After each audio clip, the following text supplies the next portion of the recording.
I believe, and I could change my belief tomorrow if I get more precise information to the contrary, but I believe that Donald Trump was in fact videotaped. And the reason I started on this never-ending thread, David, didn't you say about 5 minutes ago, Secret Service? Yes. According to the information I got in the last 72 hours, it was a Secret Service agent who videotaped Donald Trump on 2 encounters with a 13-year-old. And it was a Secret Service agent who turned the memory stick over to the mule that hauled it to Washington, D.C. Now, this really seems complex to most people who've never seen any part of the puzzle, but I don't claim to have any better vision or any better discernment than a lot of the other people in our chat room right now. But it sure makes sense if they've got him entrapped, and of course the entrapment could have been about, what time was he trying to get $4 billion of debt dealt with? Do you remember what year that was effective? I think 1990. 1990? Yes. Then I think we have a winner, because Epstein started entrapping people in 1982.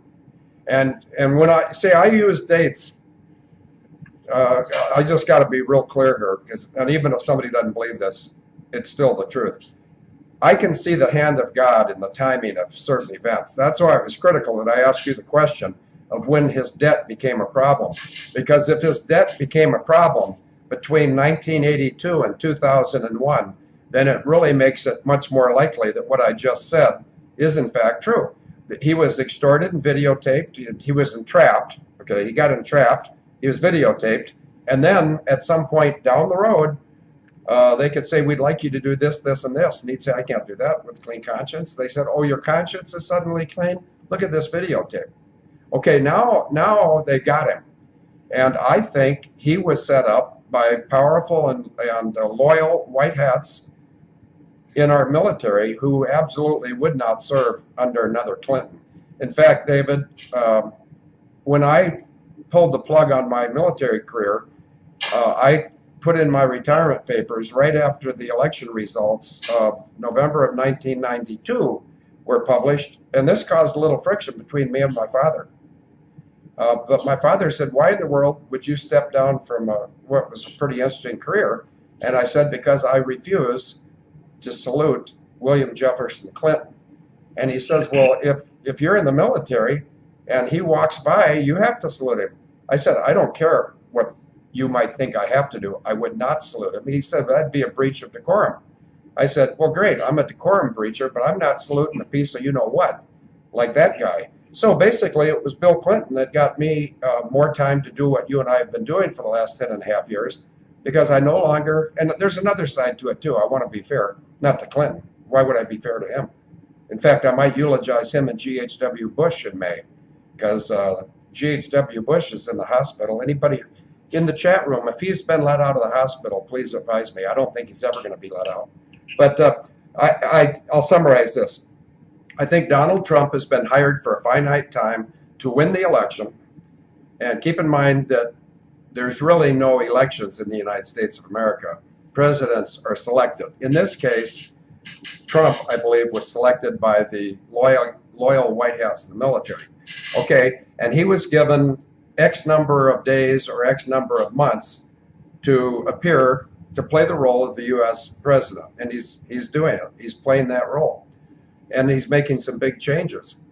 I believe we're going to see him exit stage left or perhaps exit stage right in the next 90 to 120 days. And I do believe, and you know, this must be hard to listen to if you've never heard any of it, because it's overwhelming in its entirety. I believe he's going to be giving a $30 billion golden parachute. And keep in mind, that makes perfect sense because he is a very aggressive businessman and he did have some pretty big debt. And so if his purpose is to save the United States of America and make it great again, then I fully support him, and I support those military guys, the other 4 Marines who are involved in this process. But we'll know who's doing what to whom. If that gold fringe stays on that flag, we'll know it's just the same old crap and a different day and a different paint job. David, I want your input here. I'm going to ask you. Yeah, I'll ask you a totally simple question, yes or no, and I'll ask it in the chat room. To the chat room, I'd like people to answer this question. Let's see what our consensus opinion is. I think the greatest way that those in power in the United States can manifest their loyalty to we the people is to get rid of the gold fringe flag, and then everything else changes. David, do you agree or disagree? And if you disagree, why? Over to you. I don't disagree. I know you like yes or no answers. I just think it's a bit subtle to make that first move, but I really, really, really like your analysis that the military have moved in to act as a kind of protective shield, even granted the probability that Trump has been blackmailed with an encounter with a child.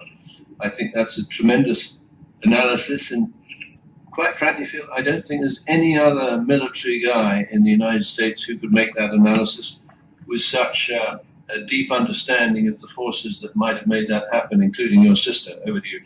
Well, I hope nobody ever gives me too much credit, because here's why. There's only two things I'm doing. God, at 3:35 p.m. on Monday, the 4th of December, God himself asked me to do something. And what he asked me to do is expose evil. And then, even though it looks to some people like I either have a lot of amount of information up here, or if I have good discernment or good judgment, no, I don't have any of those things. But I alluded to earlier, both to Denise privately via my phone. She asked me if I was okay. And I am okay. I'm just tired. And one thing that I'm really tired of is repeating myself. But anyway, that's a personal flaw that I have. But I don't have great discernment. I don't have great judgment. I don't have great knowledge. What I do have is a great network of people, and it's going up exponentially. And I'm not sure what caused it to go up. But my name is suddenly getting a lot more attention in a way that, on the one hand, makes me busier. But on the other hand, something that's been put out recently, whether it was Hear the Watchman, which, by the way, in the first 2 days, that Hear the Watchman video I did on Friday had 13,600 hits. If anybody knows what I'm talking about, the Hear the Watchman videotape done Friday, could anybody that's familiar with it just go look and see how many hits it has now? I'd be surprised if it's less than 16,000. So that's one way I'm getting this attention. And when I say getting this attention, that's vague. Let me tell you what type of attention. I've probably had 15 or 20 people I don't recognize email me and say, I understand what you're doing, and I appreciate it, and my family and I are praying for you and your family. Now, I've been put in a very precise and unique situation by God, and I don't have to know anything. All I have to know is that I'm working for him. He's taking care of me, and the way he gets the knowledge to me, it's as simple as email and phone calls or handwritten notes or a visit like I had yesterday. It's also clearly, it comes right out of Jeremiah 33:3, which says, call on me, and I will show you strange and unsearchable things that you cannot know, roughly. The other place, and this is your favorite scripture as far as I know, David, but Daniel 2:21 and 22 says basically he lifts up king and he disposes him. He changes the time and the season. He knows what lay in the darkness and he illuminates it. So all I really want to say is don't give me too much credit. I'm human. I could fail. I could make a mistake, and I make mistakes all the time. I could also misunderstand something.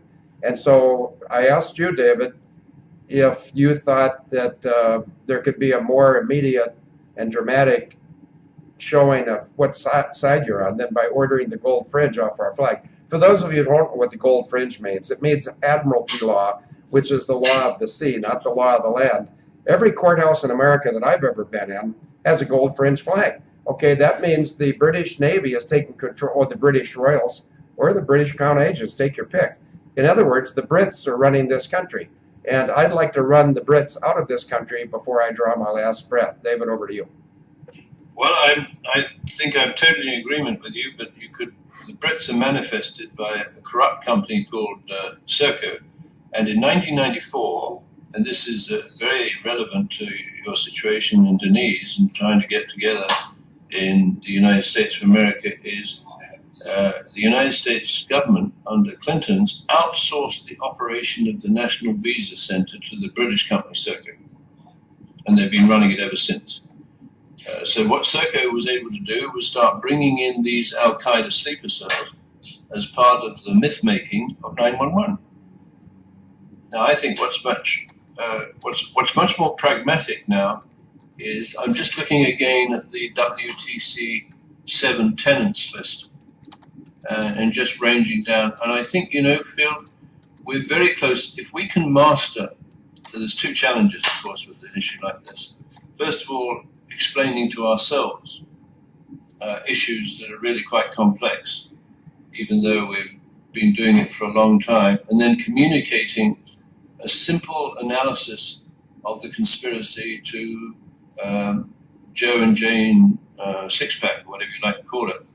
And so when you did your rant a little while ago, I thought it was superb, because you go to the heart of the matter when you say, even if it's yet to be proven, that Trump has been surrounded by very capable Marines that are doing two purposes. One is to keep him alive, perhaps, and the other is to insulate the United States Republic from this dark force which may have entrapped Trump and people like him, including the Obamas and the Clintons, through entrapment, for example, with the kinds of activities at the pig farm. And I won't go into the details, it's too gory, but let me just back up to the 20th of... David, are you still there? Okay, I'm not in the chat room. I was looking for something that chat room hasn't produced yet. Let me get in the chat room. Can anybody hear any indication that David is still on Skype? I'm showing that he